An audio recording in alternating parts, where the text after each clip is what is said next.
Halo teman-teman semua, Assalamualaikum warahmatullahi wabarakatuh. Kita mau lanjutin merenung-renungi ayat di bulan Ramadan ini. Setelah sebelumnya kita sampai di ayat 20 ya, surat Al-Baqarah. Nah, kita mau coba lanjutin ya perjalanan kita ke ayat 21 dan mungkin sampai ke 24 barangkali ya. Nanti kita lihat lah. Tapi ini sepertinya sudah bagian yang berbeda. Kalau di ayat 1 sampai 20 itu kan bicara tentang ya jenis manusia yang selamat yang tidak selamat ya. 5 ayat pertama itu sangat clear ya, manusia yang selamat itu yang bertakwa. Kemudian ayat 67 sampai 20 itu orang-orang yang tidak selamat, yang dimurkai. Nah, tujuannya tentu saja untuk mengingatkan kita ya, mengajak kita merefleksi apakah gejala-gejalanya ada di diri kita, kemudian bisa kita perbaiki sebelum sampai kejadian kita termasuk golongan yang itu. Mari kita bahas di video kali ini.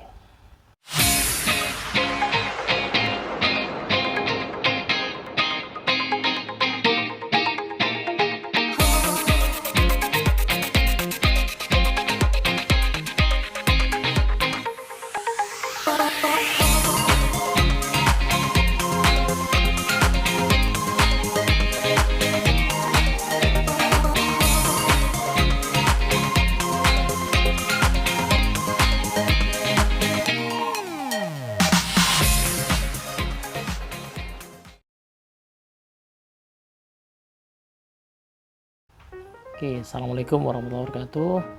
Teman-teman semua, kita lanjutin bahasan kita di surat Al-Baqarah ya. Kalau dirasakan di ayat 21 ini itu apa ya, kontinuasinya ya. Keberlanjutannya dari bahasan sebelumnya adalah begini. Kan 5 ayat pertama bicara soal orang yang selamat tuh ya. Di bertakwa ciri-cirinya ayat 1 sampai ayat 5. Nah, kemudian dijabarkanlah ya ciri-ciri orang-orang yang tidak selamat gitu ya, dan diharapkan kita bisa menghindarinya. Nah, gimana kita bisa menghindari kemungkinan menjadi golongan yang tidak selamat? Ya, kita perlu satu nih ya, hai manusia.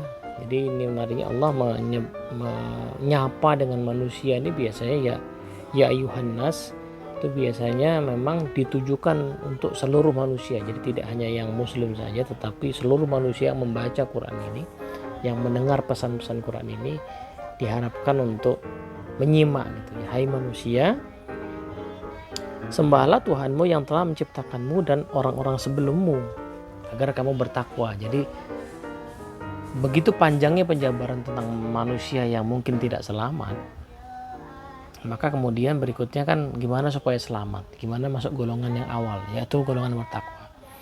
Caranya adalah dengan menyembah ya Yohanes su'budu, yang menyembah atau beribadah kepada Tuhan yang telah menciptakanmu dan orang-orang sebelummu. Ini ya bagi yang muslim ya, baca kalimat begini kan biasa ya, sembahlah Tuhan yang menciptakanmu gitu ya. Tapi saya baru belakangan merenungkan bahwa ini bukan kalimat biasa sebenarnya. Ini bukan pesan yang biasa. Pertama adalah kalau dipikir-pikir ya, manusia itu kemungkinan akan selalu punya Tuhan. Ya, pertanyaan adalah Tuhan yang seperti apa, gitu kan? Ada orang yang Tuhannya ternyata bukan Allah ya. Tuhannya misalnya adalah pekerjaannya. Buktinya apa? Buktinya meskipun dia secara status ya seorang muslim, tetapi ketika ada panggilan beribadah dibandingkan dengan ada panggilan pekerjaan, dorongan hatinya lebih kuat kepada pekerjaan, lebih bersegera kepada pekerjaan dibandingkan bersegera kepada beribadah. Misalnya itu contoh sederhananya. Ini kan berarti tanpa disadari ada Tuhan lain ya. Gitu kan. Makanya la ilaha illallah, tiada Tuhan selain Allah tuh sebenarnya mengajak untuk memurnikan ya, Tuhan yang sesungguhnya itu adalah Allah. Karena sadar nggak sadar kita kadang-kadang punya Tuhan yang lain gitu. Nah, Manusia kadang-kadang menuhankan sains, misalnya menuhankan sains. Jadi segala-gala yang ditemukan oleh sains dianggap sebagai pasti benar, bahkan ketika itu dihadapkan kepada ajaran agama gitu. Agama ntar dulu nih, sains itu pasti lebih benar daripada itu, misalnya gitu. Atau Tuhannya adalah tren ya. Tuhannya adalah budaya misalnya. Kalau di Quran banyak disebutkan Tuhannya adalah tradisi, ya kan? Gitu. Jadi ya, tradisi yang sudah berlangsung berabad-abad mungkin ya, kita ikuti tanpa dipertanyakan. Ya, seolah-olah itu adalah Tuhan gitu. Nah, jadi manusia tuh basically selalu bertuhan. Pertanyaannya Tuhannya siapa? Nah, di sini supaya kita jadi orang yang bertakwa, kita diajak ya, manusia tuh diajak untuk menyembah Tuhan yang telah menciptakanmu dan orang-orang sebelummu. Berarti menciptakan seluruh manusia ini siapa? Kenyataannya adalah begitu kita merenungkan itu ya, merenungkan siapa yang menciptakan kita, maka akan runtuhlah segala Tuhan lain. Ya kan? Karena Tuhan itu tidak mungkin adalah Tuhan yang remeh-temeh tadi. Tuhan tradisi, Tuhan pekerjaan, Tuhan tren, Tuhan budaya itu nggak mungkin karena mereka semua tidak menciptakan kita. Bahkan kadang-kadang kita yang menciptakan budaya, kita yang menciptakan pekerjaan, kita yang menciptakan bisnis, kita yang menciptakan uang, kita yang menciptakan jabatan. Jadi begitu diajak untuk memikirkan Tuhan yang menciptakanmu dan orang-orang sebelummu, maka kita akan harusnya kalau cukup dalam ya, merenung ya, menelusuri, kita hanya akan ketemu satu Tuhan gitu ya. Satu Tuhan yang ada, yang nyata, ya buktinya adalah kita ada, kita diciptakan. Ya, bahkan orang tua kita sendiri kan tidak menciptakan kita. Orang tua kita hanya jalan untuk terjadinya lahirnya kita. Tapi kedua orang tua kita tidak menciptakan kita gitu. Orang milih jenis kelamin kita aja nggak bisa, orang tua kita milih jenis kelamin kita, milih bentuk wajah kita nggak bisa. Kalau menciptakan itu kan bisa ya, misalnya kita menciptakan benda, menciptakan benda, ya benda apa namanya, buku atau apa, kita ciptakan itu kan kita bisa mendesainkan sampulnya kayak apa, isinya kayak apa. Tapi manusia itu tidak bisa diciptakan oleh manusia. Nah, jadi pasti yang menciptakan manusia itu adalah zat atau sesuatu yang jauh lebih besar itu. Nah, begitu diajak ya memikirkan tadi ya, sembahlah Tuhanmu yang telah menciptakanmu dan orang-orang sebelummu, maka hati kita yang mencari ini kemungkinan akan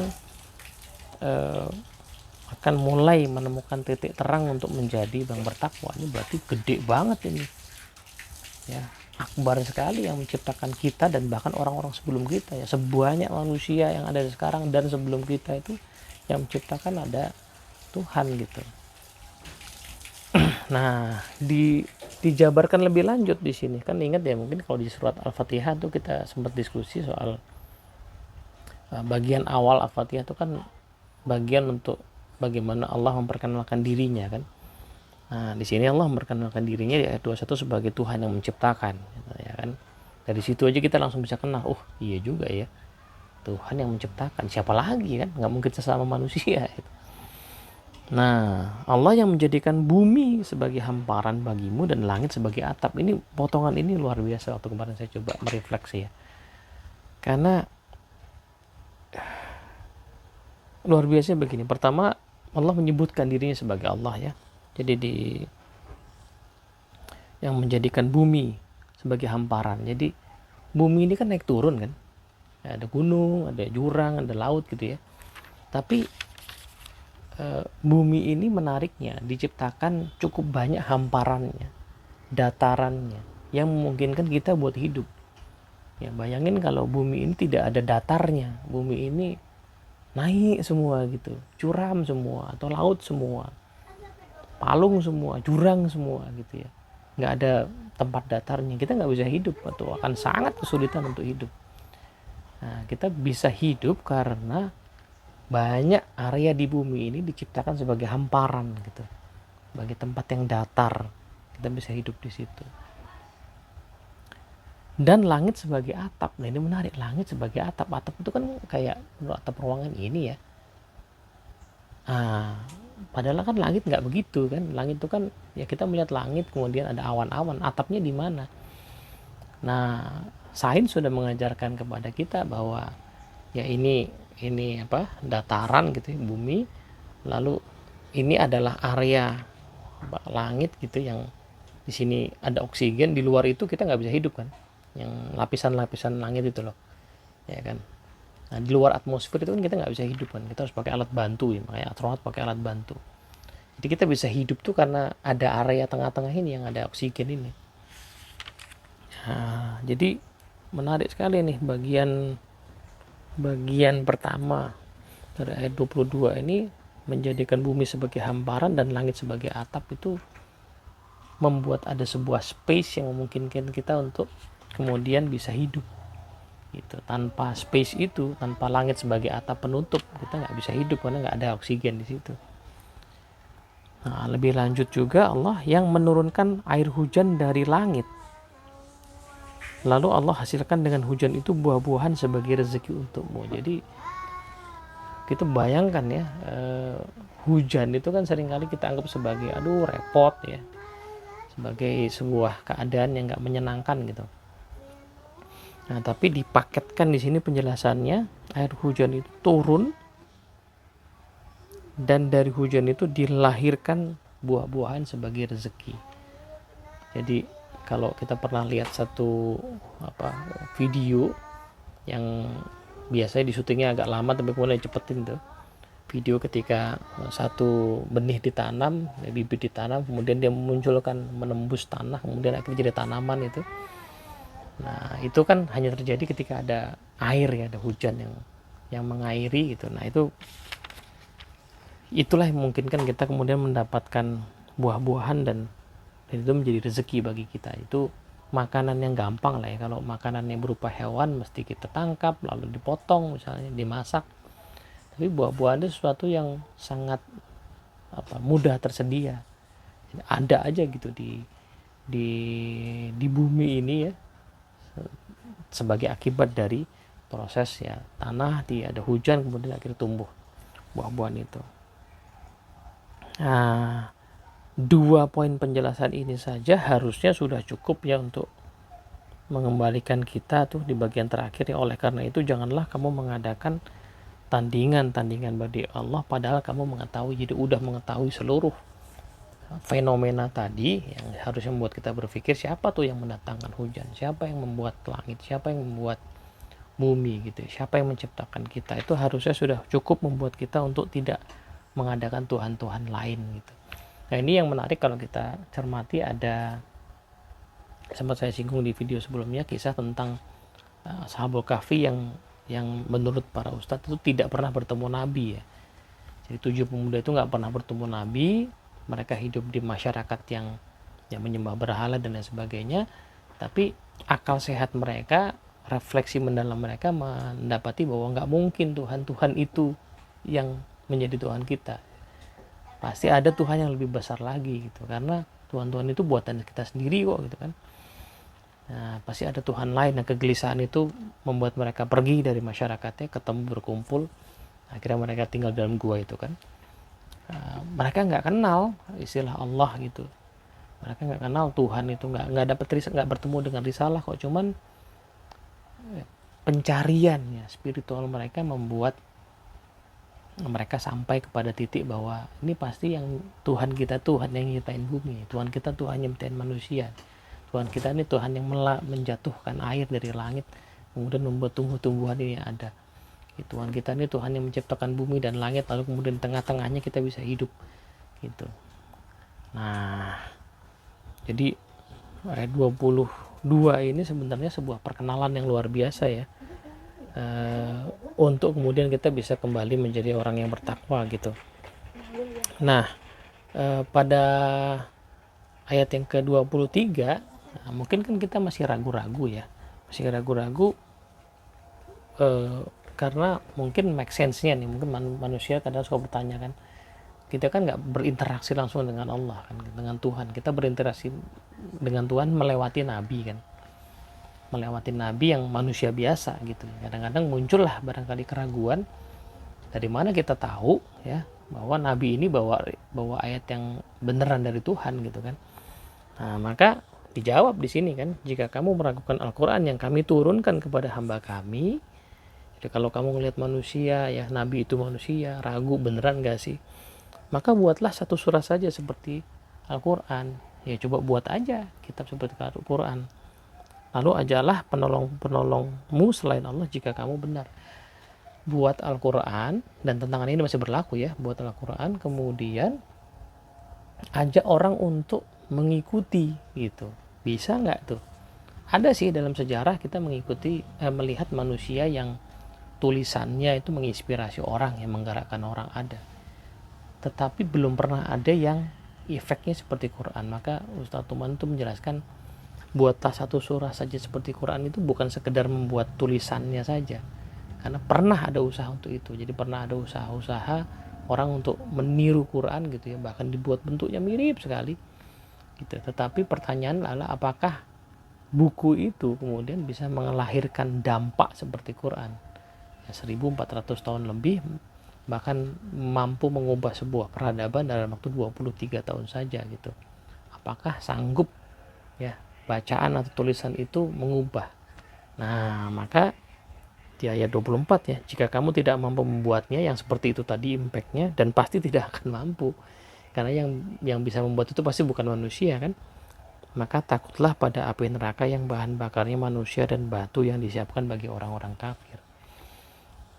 Jadi ketakutan kita terhadap api neraka itu sebenarnya ya implikasi dari keyakinan kita akan kebenaran Al-Quran akibat usaha membuat buku seperti Quran yang kita nggak akan sanggup membuatnya gitu. Jadi ini sebuah petunjuk yang luar biasa untuk menjadi orang bertakwa. Itu pertama adalah mengingat ya siapa pencipta kita gitu, dan orang-orang lain, kemudian memperhatikan alam ya, bumi, langit, hujan gitu. Kemudian kalaupun masih ada keraguan tentang petunjuk berupa Quran ini, ya cobalah buat gitu. Sanggup nggak buat satu aja gitu yang mendatangkan impactnya. Nah, kalau kita menyadari ketidaksanggupan itu, ya sudah, takutlah kita kepada neraka, supaya kita nggak jadi orang yang kafir. Jadi seluruh pengamatan ya terhadap dunia ini sebenarnya kalau dilakukan dengan sebuah keikhlasan ya, ketulusan hati yang jernih, maka akan membuat kita kemudian mendekat kepada Allah, mengenal, mendekat, kemudian ya moga-moga terhindar dari ciri-ciri kekafiran yang panjang itu dari ayat 6 sampai 20 tadi, dan lebih mendekatkan kita kepada ciri-ciri ketakwaan gitu. Karena sebenarnya beriman itu jauh lebih simpel daripada tidak beriman ya, untuk bisa menjelaskan ya, teman orang-orang yang misalnya mengaku ya ateis gitu, misalnya mereka harus membangun argumen yang sangat kompleks gitu untuk menjustifikasi pandangan mereka, itu pun masih banyak bolongnya. Itu masih banyak bolongnya juga. Nah, sementara hanya dengan memperhatikan alam, memperhatikan diri kita, memperhatikan sekeliling kita, dan menelusuri dari mana semua ini berasal gitu ya. Hanya dengan sedikit memperhatikan Quran gitu ya. Anggaplah kita belum bisa bahasa Arab. Kita hanya bisa mengakses terjemahan. Nah, tetapi sedikit saja mengetahui fitur dari Quran itu sudah membuat kita sadar bahwa ini nggak mungkin diciptakan orang gitu ya. Yang paling simpel ya tadi ya, coba cek ada nggak satu buku yang impactnya kayak Quran, satu aja buku yang mendekati dampaknya seperti Quran, itu nggak ada. Misalnya buku ini mendorong orang untuk menghafalnya, coba cek mana buku yang mendorong orang untuk menghafalnya kata per kata, bahkan sampai huruf per huruf, dari dulu sampai sekarang. Ada nggak buku yang seperti itu yang menimbulkan motivasi untuk menghafalnya? Belum mengkajinya ya, baru menghafalnya gitu. Nah, suatu teman tuh bahkan bercerita ada seorang pakar bahasa Arab ya, seorang ya bule lah gitu di Amerika, profesor pakar bahasa Arab, sastra Arab gitu, yang di satu titik dalam hidupnya memutuskan untuk mempelajari Quran gitu, karena menganggap ya Quran ini salah satu karya sastra Arab yang terbaik lah gitu ya.